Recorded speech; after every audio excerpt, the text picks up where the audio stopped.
time it is. Marvin Devine, Huber, Axel,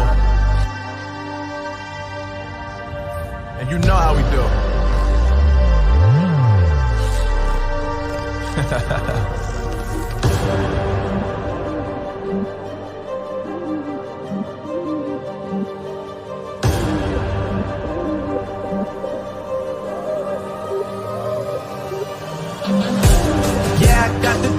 Yeah, I got the juice.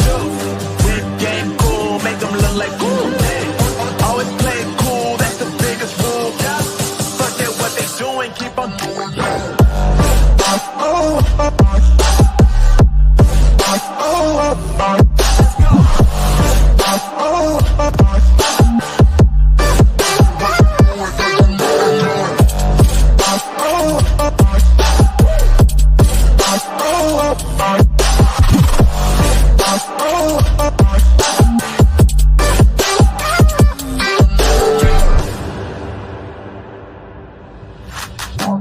I've been making loot since like 22. Ask me how I made it right here in the booth. I'm always pursued cause of what I pursue. That's greatness, yeah, I gotta make it, I got things to lose. Boy, wanna get in my crew, but you can't get in my crew.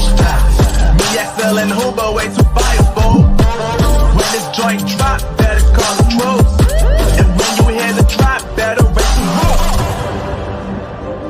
Better raise the roof. You already know what happens when we link up. Let's go. Yeah. All these brothers, my guys, know that they fly, know that they ride or die. I keep boys by my side, CJ Ike, now I gotta roll with ice. Cold, these brothers, my guys, know that they fly, know that they ride or die. I keep boys by my side, CJ Ike, now I gotta roll with ice. Ride or die, ride or die, ride or die, ride or die, ride or die, ride or die, ride or die, ride or die. Cold, these brothers, my guys, know that they fly, know that they ride or die. I keep boys by my side, CJ Ike, now I gotta ride or die.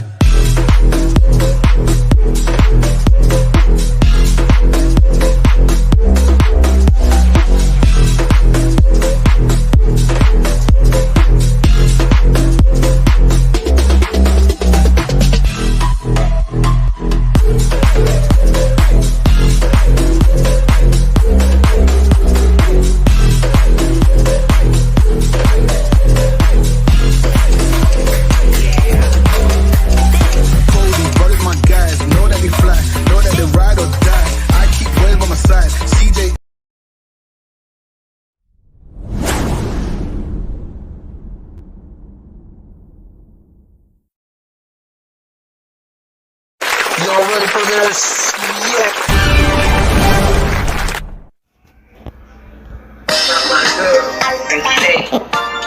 This is the Lisa, that's the show. Giving you the 411 and the kidney one.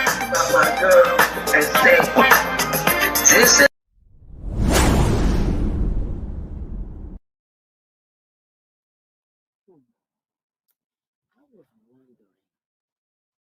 I was thinking one day, and I said, why don't they make a dialysis reality show?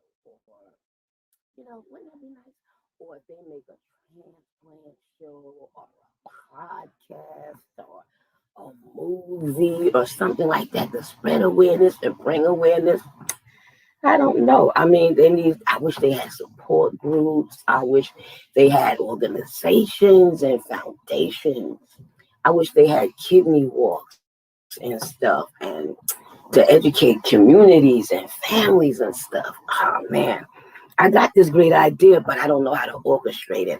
I'm trying to put this idea out there, but I don't know how to put together or network it, but I don't know. I think I saw something the other day. I think it was on Urban Health, or I think it was on cable or something like that. It was my girl. What is her name? Lila, Leaky, Lele. No, it was Lisa Baxter. And she knows so much, and she knows so many people, and I just love her. I like her, and I think she might know something about that, or maybe can put this idea together. Maybe it was never thought of. Maybe I'm the genius that thought of it. Who knew? Who knows? But I know one thing. This is the Lisa Baxter Show, giving you the 411 in the kidney world. Hi, guys. Happy Sunday. How are you? I hope everything is going well, sweet, and wise. My scripture for you today is when a man ways pleases the Lord, he maketh even his enemies to be at peace with him. Who wouldn't want peace from everybody? I know that's right. Well, anyway, I won't hold anything up because I got a wonderful, fabulous, excellent, fantabulous guest tonight. Oh, he is a man's man. You hear me? He is an advocate.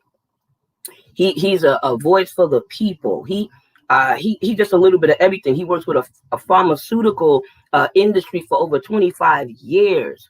You know, he's an author. He's a writer. He's an editor that write things. How about that?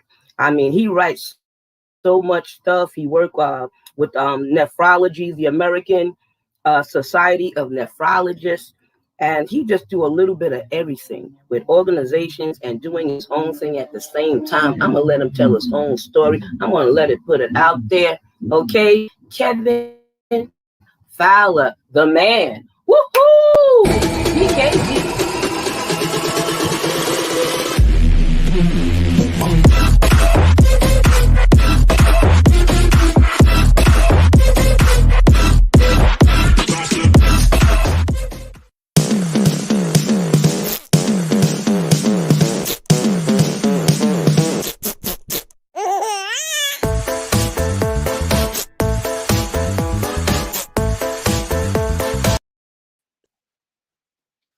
Hi, Lisa.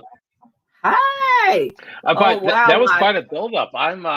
You put me on my comfort zone here, so thank you again for the invitation. I'm just so glad you accepted. I'm glad that we had met years ago at Rogerson's, and you didn't forget me. I didn't forget you. And you my PKD warrior, and you the transplant warrior. And I'm definitely want you to tell your story. I know it's going to reach so many people out there.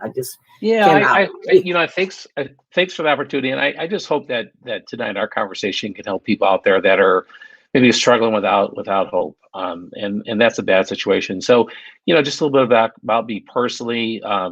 I live in Chicago right now, but we're in the process of moving. I'm married. I'll be 26 years in July, and I have two children, 23 and 21. And I guess my story kind of begins. I grew up in St. Louis, Missouri, and grew up in the south part of the city, and just a regular blue collar neighborhood. And as one of the things that was kind of unique about our childhood is my mother had polycystic kidney disease, the same disease that you and I share. And at that time, there was really nothing you could do for polycystic kidney disease. It was really something that I saw my mom sick, a lot of the time, and she ended up dying very young. She died at 52 while she was on dialysis, and then she also lost her other two sisters to dialysis. And so, my poor grandmother lost all three of her daughters and saw her husband also die to polycystic kidney disease. And so, it affected me in a lot of ways. And I will say this right now, I didn't live the healthiest lifestyle, meaning I didn't watch what I ate. I didn't, I honestly, I was just so scared of what my future may happen in the future. And part of that was because the message was internally was that if you have polycystic kidney disease, there's really not much you can do for you. So anyway, fast forward, I'm married. This is now the year 2000, living in St. Louis. As I had mentioned, we're moving back to St. Louis. And my primary care doctor told me that my kidney function was fine. And right around Christmas time, around Christmas time of 2000, I started having back pain. And so I had to ask my primary care doctor to do an ultrasound test because that would determine whether I had polycystic kidney disease. And so in January of 2001, I was 39 years old with let's see, my son was about a year, my daughter was 3 years. I was told I was going to renal failure and I'd be on dialysis in 3 to 5 years. I've just been married 5 years. So I told my wife, hey, you won the lottery by marrying me. And it was just, obviously it was devastating emotionally, because, really the first thing that went through your mind is how long am I going to live, right? And saw what my mom went through, and I think part of the story I just try to hopefully communicate to people is trust yourself. And what happened is that when my primary care doctor diagnosed me with polycystic kidney disease, I said to myself, well, you were the one telling me that everything was fine. I had to tell you to do the test, and now you want to make a referral to a nephrologist. And I said, no thanks. So I just communicate that to everyone. Trust your instincts. And what I did is I contacted a friend of mine over at Barnes Hospital. I was working for Pfizer at that time and had a doctor friend. I explained my situation, and I really was at a real low point, and he made a referral to a nephrologist, Dr. Brent Miller at Barnes Hospital in St. Louis. And so I had my appointment with Dr. Miller with my wife on March 6, 2001, which just happened to be the date my mom's birthday. And I go in there to see him, and he says, well, you know what? You'll be able to have a preemptive kidney transplant, and you won't have to go on dialysis. And I was like, you don't have to go on dialysis? And I there's an obligation, I always say this, is that, I am one of about only 3% of people that get a preemptive transplant. That hasn't changed since I had mine in 2004. And if you look at African Americans, the rate of preemptive transplantation is only 1%. And that's just wrong. That really, and I to this day, I have been so blessed to have that trust in myself and to be given the best possible treatment. And it breaks my heart when I see so many people are not given that same opportunity.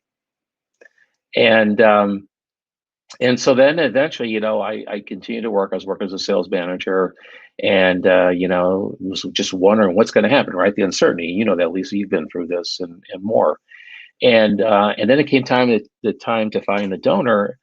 My wife was instrumental in finding a donor. She wrote letters to friends of ours to notify people of the situation, and we had 14 people come forward to offer to be a donor. And it was such a humbling moment. And every time I think about that, I'm very humbled. And so that transplant was in August of 2004. And I would say overall, my experience has probably been much easier than others. I've had some challenges, not to diminish those, but overall, compared to so many people that go through dialysis, I've been so fortunate. And then the best part is how I got to do the work I'm doing right now today. I've been doing since the last 7 years. I absolutely love what I do. It's just such an honor to be doing the work I'm doing. But anyway, I'm probably talking too much, but kind of give you a little bit. That's how I got to the transplant. And my message is everyone, trust yourself. If you feel like something's not adding up, trust that feeling and act on it.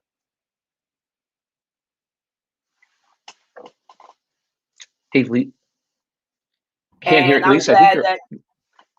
Okay, sorry. Yeah, you have a beautiful woman in your corner. She has your back. I had a husband like that had my back, willing to give me a kidney, suffer the thing with me. He found out before we got married, and he still wanted me and stayed with me. And my hat and my heart to your wife and any other spouse out there that's hanging in there with their woman or hanging in there with their man. It means a lot to them, even if we don't say it. I probably said it, knowing me, but because I talk a lot. But but you're right. You just want to hear it both ways. You know what I mean? And it's just nice to hear and nice to have that type of support. You did jump from A to Z. I didn't get a chance, but I ain't mad at you. You wouldn't be my only guest. In 11 years, I have all types. So, we all like to talk. It's all right. I'm happy to go back to B, C, and D. So you just let me know. I'm sorry. We're going to back it up. Now. Okay. While you were working on your job, did you have any issues with your PKD? Was it bothering you? Did you have any symptoms or anything of that nature? Yeah, so after, I didn't have many symptoms before I was diagnosed. And then when I was diagnosed with PKD, the primary symptoms I had is I had a lot of back pain, which I still have to this day because of the size of the kidneys. And then the other symptom is that I became tired, really easily. And so I think that was a challenge because I became really fatigue was a real challenge, but I was fortunate to work full time. So Well, that's good. I mean, did you have to share anything with your job, or did you tell them anything? Or I know with my job, I was a social worker for 25 years, and I was a social Steve. I was a social worker for 25 years, and that type of thing, I had to tell them because I was in the office by myself. And then when I did start the job, I had just started. I had the job a while, but I went on dialysis like in 2004. So I was diagnosed back when I was getting married, and everything. And they had saw the catheter and stuff like that. So I had to be honest and tell them in case I, pass out in my office or anything like that. It was an office that you could see through in the window, it was a glass on the door that you could see straight in, and stuff. And they worried about that because I had passed out, later in time before and stuff like that, low blood pressure, low calcium, and I would pass out, my pressure go low down. So I said that to say this. Sometimes I know some dialysis patients personally that don't tell their job anything, afraid to tell the job or embarrassed over it, or just don't want anybody to know if their secret is in a bottle and leave it in there, cut it shut, shut it. So did you have any experience like that or anything similar to that? yeah, it's a really good question. So I think part of it was, I eventually I did tell my employer. I had a very good relationship with my manager, so I think every situation is different. But I knew this person very well, I was friends with them before the job, so I told them. And then eventually, I had to tell the company when I had a new boss, and they were very supportive. And the company was it was Pfizer, and they were very good. But I had been there for a long time. At that time, I'd been in the company for about, I'd been in there about almost 20 years at that point in time. But what I didn't tell is I didn't tell many of my friends. That was one thing I didn't do, which is maybe that's a male thing, but I didn't share because I felt like, well, this is my burden that I had to walk alone with. Okay. Well, did you talk about children or worrying about having any children that may go through this particular thing as well? Yeah, and regarding planning for children, our children had been born after they were born before I was tested, so it was a moot point at that time. And a lot of people have asked me if you have any regrets, and I mean, I don't, but no, they were born before that I was tested, so it was really a non-issue.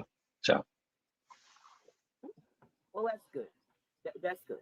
That's really good. I mean, I got PKD from my dad, and 6 of my siblings went on dialysis, and 2 of my aunts, my uncle, my mother-in-law, and my brother really was on because he was diabetic. He didn't have polycystic kidney disease. And this Tuesday, matter of fact, I'm doing a family show, my first family show, that I have them on a whole panel of them so people can really see them say it for themselves, see it, put it all the way out there. Even though I'm an open book and I keep it 1,000, I still want the person to tell their own story, their own testimony, their own victory, their own thing, that their own struggle. So, did you, okay, so that's good about the children. Did you go through any clinical trials or wanted to go through any clinical trials to slow the progression or stop this thing or hear about anything? Excellent question. I would have loved to have been in a clinical trial, but just at that time when I was going through polycystic kidney disease, that wasn't an option then. All it was just taking your blood pressure medication and watch what you ate. But I would have loved to have had that. We know that's a lot different situation now for polycystic kidney disease than it was back then. But no, I'd say the biggest change I made is I started exercising. My doctor got me in the habit of exercising, and I've continued that to this day. And that's probably one of the best habits I got from that. So that helped, and it continues to help. Yeah. You don't really have to let this interrupt your life or, kill it in any way. I mean, you just got to readjust things and reorganize things, and you can still live. My family, we still travel. A lot of people didn't even know we were sick until we showed up in the center. They said, oh my God, it's a lot of them, or it's the whole family, kind of thing. But right. Other than that, we live normal and regular and normal that you can, until something happens where it shows up, or, something where, you can't hide it. You just got to say it or just deal with it, So I'm glad you was able to work, get married, have children. And you did some editing. Talk about that. You did some editing. Oh yeah, so the CJ Center, the Clinical Journal of American Society of Nephrology. So I'm myself, Paul Conway, and then Laurie Hartwell are all patient voice editors. So this is part of an initiative that that Dr. Raj Marota from the American Society of Nephrology and Clinical Journal of American Society of Nephrology does. What we do is that when we have research that comes out, they'll identify articles they like to get the patient perspective. And so what my role is I help find people to provide commentary on the article research. So like Nicole Jefferson, Dave White, Derek Fornfang, many people that, I don't know if maybe Derek has, anyway, but I know at least the two people I first mentioned, Dave and Nicole, have provided commentary. So that's something that that the American Society really values. To see what people that have the disease, what this research means to them. And in some cases, it means different things to the people who have the disease. So it's a great initiative. Well, that's a great point, because I think that's why when I remember when there was really no, kidney shows or awareness stuff, and now it's so many. And that's because we all tell it from a different angle or a different point of view or a different fight or a different cause, but we all run into that same finish line. You know what I mean? To help the person, and to help this person to live and not give up, and to help this person be educated about what's wrong with them or what's going on in the family, Definitely. And I think the important part too, Lisa, right now is that with the Advancing American Kidney Health Initiative that was formed and that was issued back in 2019, is that, starting now in the future, people with kidney disease are going to have a lot more choices. And that is long overdue. Well, you need more choices, and you need more stuff to do. Absolutely. And you need your questions answered. And sometimes you don't get that from the team, God forbid, or maybe sometimes the doctor, or maybe you're not hearing them, or maybe they're just not hearing you. But you're also an advocate, and you also have some other things going on, right? Yeah. So I did some things. Well, yeah, I was a professional. So what I do professionally, based on my professional pharmaceutical experience, I work with companies that are developing clinical trials for new treatments for kidney transplantation or to slow down the progression of kidney disease. That's really my interest is to get early in the, yes, that's where my real passion is to get, to find treatments that can slow down the progression of kidney disease so that we change the whole conversation rather than talking about the expectation of dialysis. Let's start changing the treatment paradigm. And then I'm on the board of directors for the Kidney Health Initiative, which is a joint initiative between the American Society of Nephrology and the FDA. And it's a wonderful program. Dave White's on the board of directors as well too. And Nicole Jefferson is on the Patient Family Partnership Council. So I encourage people to learn about the Patient Family Partnership Council. It's a wonderful opportunity. And I know Laurie Hartwell.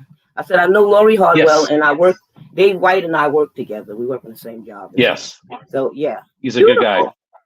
Yeah, he is. I knew him way before that, so that's good. We need that cake, that mixture out here to get this thing going. And I'm glad you're talking about prevention, because everybody don't want to go on dialysis. Everybody don't want to transplant. But if there's something out there that can prevent either or, that would be a blessing. And I'm sure somebody way before we dealt with dialysis wished the same thing or prayed for the same thing, Now, what is I'm trying to read my handwriting. I wrote this small. I have a difficulty reading mine, so. I wrote this small, and I should have the magnifying glass. if I wasn't going to bring the reading glasses over here. But you, what was it called? The Voice of the Patients Incorporated. Tell us about that. That sounds good by itself. Yeah, it's a lot. It sounds a lot more than it is. It's just it's me. It's just the name of the consulting work I do. I mean, that's what I do for a living. So just full disclosure, that's where I work with. That's the name of the corporation, and I just work with different companies that are working to find the trials that we talked about, and a lot part of it is working with the community to educate them on clinical trials. There's other areas, but there's a lot of exciting things happening in nephrology in terms of future treatments that can slow down the progression that I would encourage people here to learn about. If they go to clinicaltrials.gov and type in, let's say, for example, lupus, that'll list all the different clinical trials that are associated with that disease. And that's what I want to do until my last breath, is focus on getting away from dialysis. Run if you can. I know I had Bill. I'd like to see go out of business. That's my goal. I had Bill on the show, and he has never experienced dialysis, and I've known him a long time. He dressed as a healthy kidney, in a National Kidney Foundation and a Polycystic Kidney Disease Foundation walks. He dressed with, he had the cyst all over it. He looked like a beat up kidney. I said, oh my God. But either way, I took pictures with him with both of those kidneys. But I like what he was doing and where he's going. He has a beautiful family, the daughters, the wife, and everything. And they're out there, and he sits on the board. I ain't mad at him, So I'm glad you're doing what you're doing, and I'm glad you are trying to do something new or something better or something different. And I'm sure some of the beautiful people out there that's hearing your story may want you on their show, So I know Urban Health would want you, but there are other shows out there. Don't ever hesitate to go on all of them if you have to. And there's nothing about, we're not making any money. We all do this for free. We all do this because we love the people out there. So you're just getting something out there that they didn't hear or they didn't know about, So any websites you got, any phone numbers you have, or something that they can learn out there, please say so. Please say it. Put it out there. There's two things I would say, Lisa, that I would suggest. There's like a new class of medications that it's been proven to slow down the progression of kidney disease, and they're called SGL2 inhibitors. And so there's a number of these different medications. One just got approved for just kidney disease. And these are medications that are new class that have shown to have a number of benefits in terms of, slowing down the progression of kidney disease. They also help with diabetes. They also help with other areas as well, too. But I would just encourage people that if they do have kidney disease, they ask their doctor about this new class of medications called the SGL2 inhibitors. They're something that can really help a lot of people. That's the first thing I would say. The other thing I would say too is also just go to clinicaltrials.gov, and whatever your disease is, if it's diabetic kidney disease, if it's lupus, if it's PKD, type that in and see what those clinical trials are. And I would encourage you to ask your nephrologist about these trials. If they don't know it, then contact the doctor that's listed on that trial site. But in my opinion, Lisa, to really change the expectations, to put dialysis in the rearview mirror, it's not going to happen in my lifetime. I hope it happens once we're gone, right? It's to find new and better treatments that can focus upon slowing down the progression of kidney disease. And that's what I'll do until my last breath, until I leave this earth. Ride it till the wheels fall off, huh? What's that? I'm sorry? You're gonna ride it till the wheels fall off, right? I am. That's it. And then some. I may even have the wheels off, and I may be just like dragging down the street, but I'm still going to keep at it. But I think that my message is that I think that the patients that had kidney disease have not had the best possible care, and now we deserve better care as a whole community, everyone. Oh yeah. People are afraid about what they don't know or what they don't understand.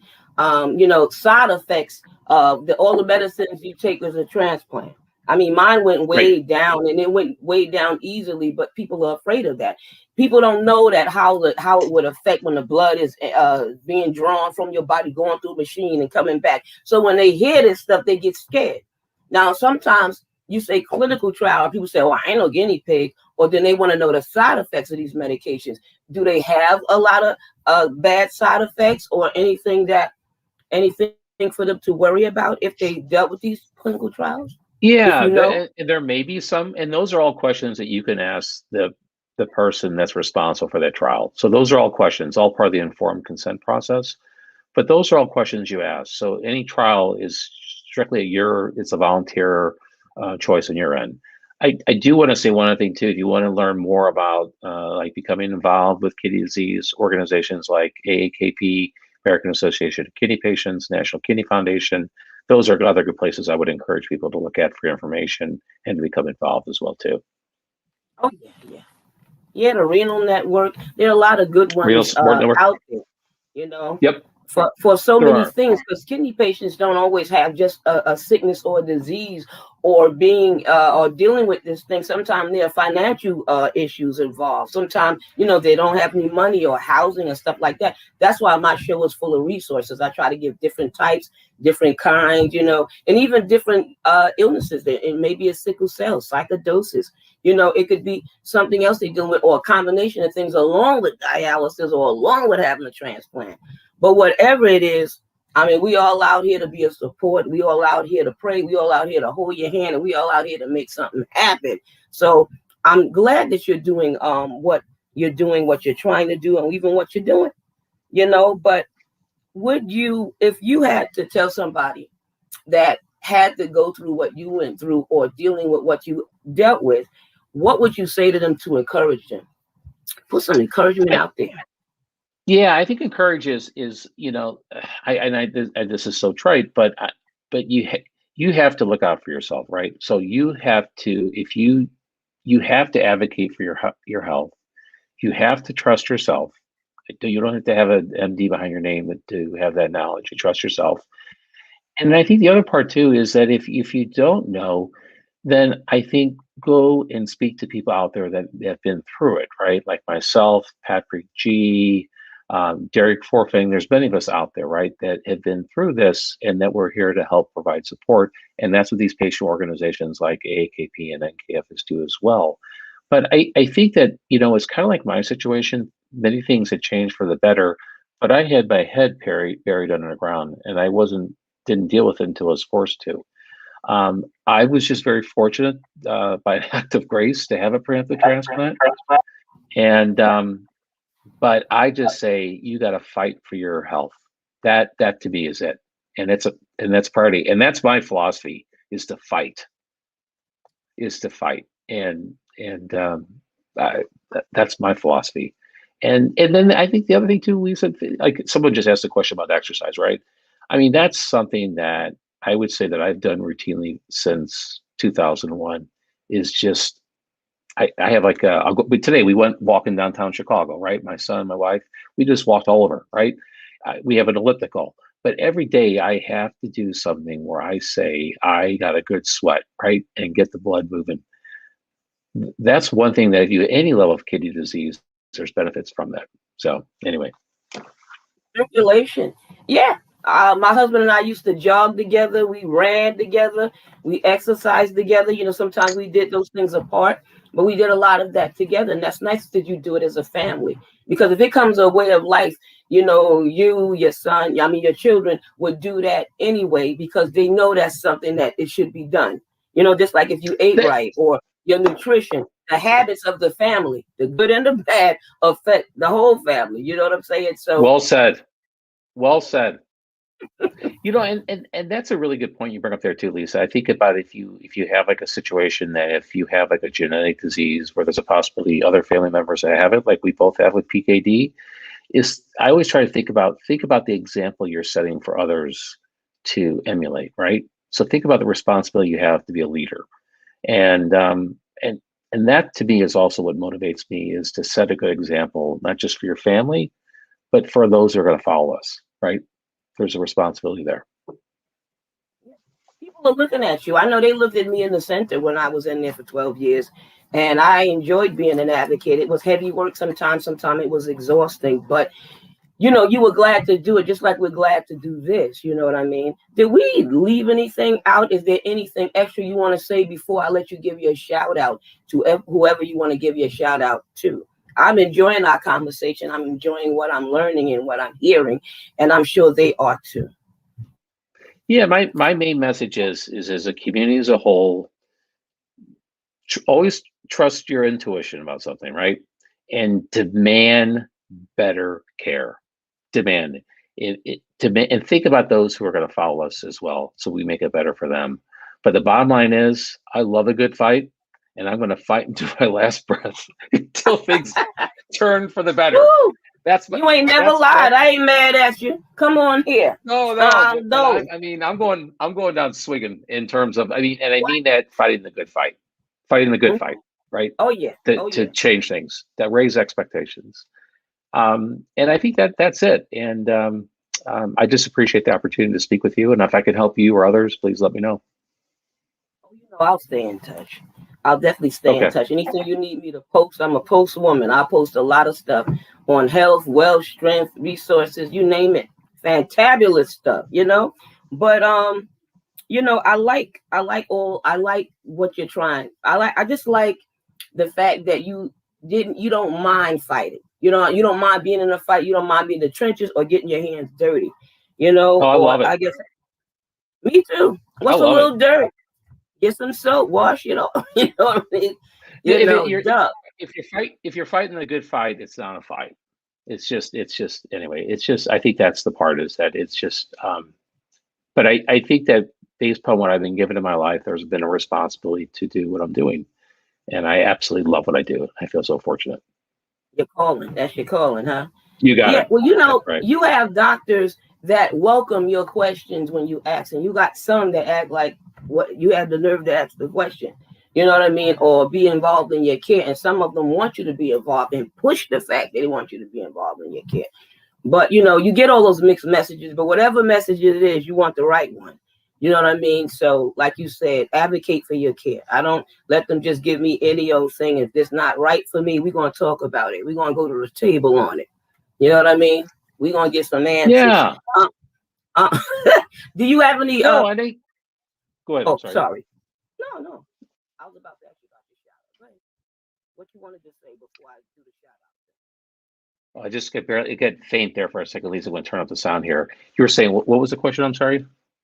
No, I didn't really have a question to shout out. I'm gonna ask you about your shout out, but when I heard you talking respectfully, Yeah, I would just say, I think the shout out is just to thank the great care I had from my first nephrologist, Dr. Miller, and all the doctors I've had. I've had great doctors who really care. Thank my wife for hanging in there, finding the donor, and then I think the other thing I would just say as a shout out is actually to thank the American Society of Nephrology, the fact that they truly do value the patient voice, and they view us as partners to bring about change. And then the last one was my mom. She set a good example in terms of fighting the good fight when she went through it. So I would just call out her and thank her for her example. Beautiful. Now that's what I'm talking about. Put it on out there. I had great parents myself, and they put me in the right direction. And I'm glad you got that right. That for you. You know, it's not always easy to watch them, you know, go or you know, the disease to progress. So, but you know, you can always remember the fighter in them and the way they raised you and how good they were to you. And sometimes the good things, what you do want to remember, and I'm sure that's what they want to leave with you. You know, exactly. Well, I thank you for being on the show. I thank you for giving us your time and your expertise and your points. And you have an excellent night. My best to your family, and praying about your new house, and congratulations on that, and everything else. Go get them. Thanks, Lisa. Thank you very much. Thank you very much for the invitation. And like I said, let me know if I can help you in any way. And I know it's reciprocal. So thank you again for the opportunity. So I hope it helped someone tonight. Absolutely. Chicago's in the house. All right now. Good night. Thank you. Good night. Be well. Bye. Okay, you too. Bye. Guys, you heard it. Oh, was he fantabulous or what? All right, he put it out there, and I know you caught it. So let me tell you this. These are the two resources I got for you for tonight. And one is domestic violence. If you're dealing with that type of thing, call 1-800-621-4673. And if you're a teenager dealing with dating violence, that's real too now, y'all.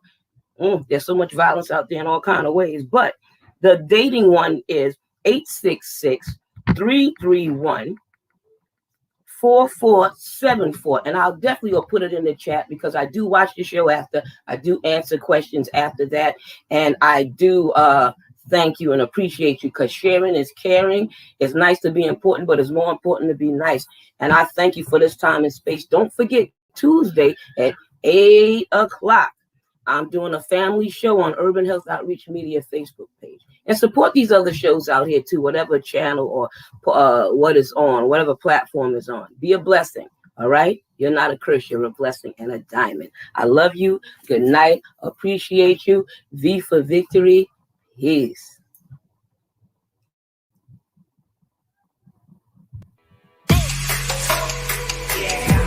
Brothers, my guys, know that they fly, know that they ride or die. I keep boys by my side, CJ Ike, now I gotta roll with ice. Cody's brothers, my guys, know that they fly, know that they ride or die. I keep boys by my side, CJ Ike, now I gotta roll with ice. Ride or die, ride or die, ride or die, ride or die, ride or die, ride or die, ride or die, ride or die. Cody's brothers, my guys, know that they fly, know that they ride or die. I keep boys by my side, CJ Ike, now I gotta ride or die.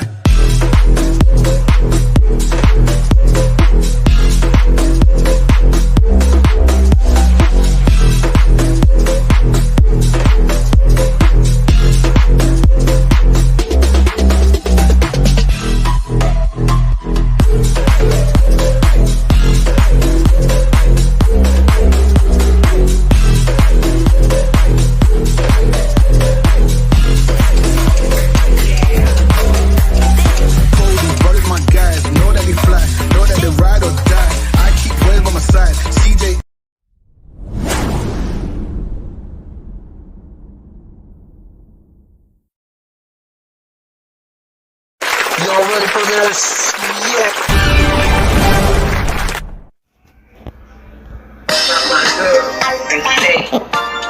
This is the Lisa, that's the show, giving you the 411 and the kidney one.